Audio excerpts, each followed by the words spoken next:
শুভ সন্ধ্যা বন্ধুরা। তোমরা সবাই জানো যে আমি আবারও বাড়ি শিফট করেছি, মানে আমার হাজব্যান্ডের এক চেনা জানা একজনের বাড়ি আমাদের চাবি দিয়ে গেছে, বলছে তোমরা থাকো, ওনারা বাইরে শিফট হয়ে গেল। তো আমরা এই যে এই ঘরটাতে একটা বিছনা করেছি, ঠাকুরও পেতেছি। তো তো দেখো এখনো পুরো কমপ্লিট করতে পারিনি, স্নান হয়নি এখনো, এত বেলা হয়ে গেল। আমি এসছি শুক্রবারে, কিন্তু দুদিন শরীরটা একটু রেস্ট করে আজকে এই যে ঘর দোরগুলো গুছাতে নিলাম। তো এই একটা রুম, এটাও গুছিয়েছি। তো দেখো বন্ধুরা কেমন গুছিয়েছি বলো। ওই ঘরটাও গুছিয়ে রেখেছিলাম, কিন্তু সত্যি খুব ছোট ঘর। আমার গোল্ডুর, বিশেষ করে আমার গোল্ডু এই বাড়িতে খুব ভালো আছে। তো এই একটা ঘর গুছিয়ে রেখেছি, সবই গোছানো হয়ে গেছে। হ্যাঁ, তো দেখো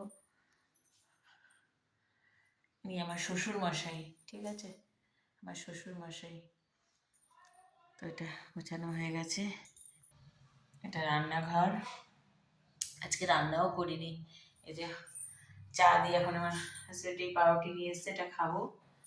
তো এই দেখো এটা রান্নাঘর, রান্নাঘরও গুছিয়ে, সেদিন কি শুধু রান্নাঘরটা গোছানো হয়ে গেছিল। এই যে রান্নাঘর। তো এই যে দেখো এইটা একটা প্যাসেজ, এটা এই টুকিটাকি রেখেছি। এটা একটা প্যাসেজ, হ্যাঁ। ওটা হচ্ছে টয়লেট, স্নানের বাথরুম। দেখো সবই গুছিয়ে নিয়েছি, সবই গোছানো হয়ে গেছে।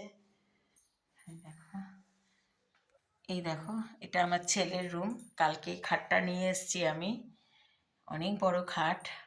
এটা ছেলের রুম, ছেলে আসবে, আসার সময় হয়ে আসলো। তো এই দেখো এখানে এটা ছেলের রুম করেছে। এখন আমরা থাকবো আপাতত, থাকবো বলতে যেহেতু টিভি লাগিয়েছি এই ঘরে আমাদের আসতেই হবে, বসতেই হবে। তো গোল্ডি ওর বাবার জন্য ওয়েট করছে, এই একটা বারান্দা। তো ঠিক আছে, চলো বন্ধুরা। আর আরেকটা জিনিস, তুলসী মঞ্চ এত সুন্দর। ঠিক আছে, চলো বন্ধুরা, টাটা।